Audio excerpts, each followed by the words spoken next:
Welcome back, guys. Tip of the day for today is, should you do your standing Qigong before or after your form practice? So most people have like a nice morning routine. They might do some Qigong. They might do some kind of moving Qigongs, and they might do a Taiji form, or they might do a Bagua form, whatever is your routine. But just that one concept, static standing training versus moving training, which order should you do them in? Okay, there is no rule. Whichever makes you feel the best is the one you should do. That's the bottom line. But I'll give you a little bit of advice on it.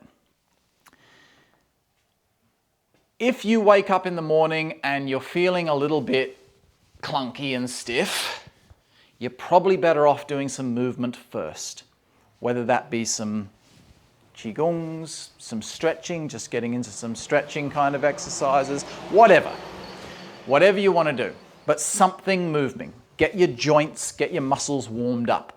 If you go straight into a standing position, especially if you're not, if you're feeling clunky when you wake up in the morning, chances are you're more of a beginner, right? Or you're either a beginner or you've been a bit slack lately, right? So I've gone through periods of times like that where I've not been training as much, I've been too busy with other things, whatever, and then I'll go out in the morning and I'll start feeling a bit clunky, you know? So if you're feeling a bit clunky, move first, then start doing your Qigong. Now, in terms of Qigong first, I would recommend, well, again, it's not a recommendation, it's just what I personally like to do is move first, whatever kind, just something, a little moving Qigong or some stretching or just whatever, do some squats, something just to get the joints moving. Then standing Qigong, then form, whichever form that may be, and then maybe a martial explosive form after that. But we're just sticking to the slow stuff for now. However, sometimes that can be detrimental to your form. And this is basically because if your legs are exhausted from the Qigong practice, it's going to negatively affect your form practice, okay? Now, it doesn't have to, but it will for the average person. And this is what you've got to take into account.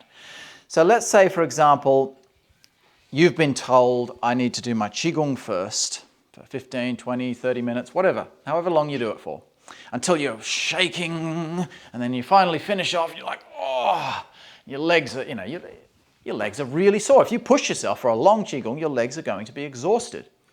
So that means you then start your Taiji form straight after that.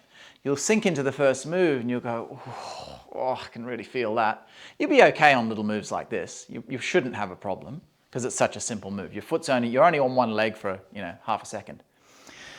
But when you start coming to the more difficult postures, when you're on one leg for a longer period of time, such as from stork spreads wings, from here, we come into stork spreads wings, we're on one leg. I mean, that toe's on the ground, but I'm still weighted on one leg.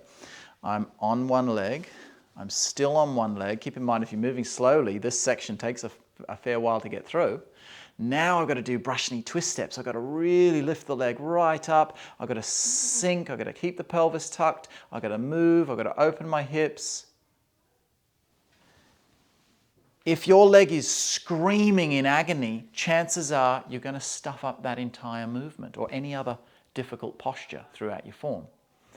So you might be okay getting to the shoulder press, but then you come up and you'll be like, oh, either you'll try speeding up through it, in which case you're ruining your rhythm and your flow, or you'll be okay. You might cheat and put a bit of weight in the left foot instead of sinking fully down. That's another thing you might do. But most commonly is when you actually start the brush knee twist step, because you're in so much agony, you'll start standing up, you'll start arching the back, you'll start leaning forward to reach the knee, and just generally using very poor structure.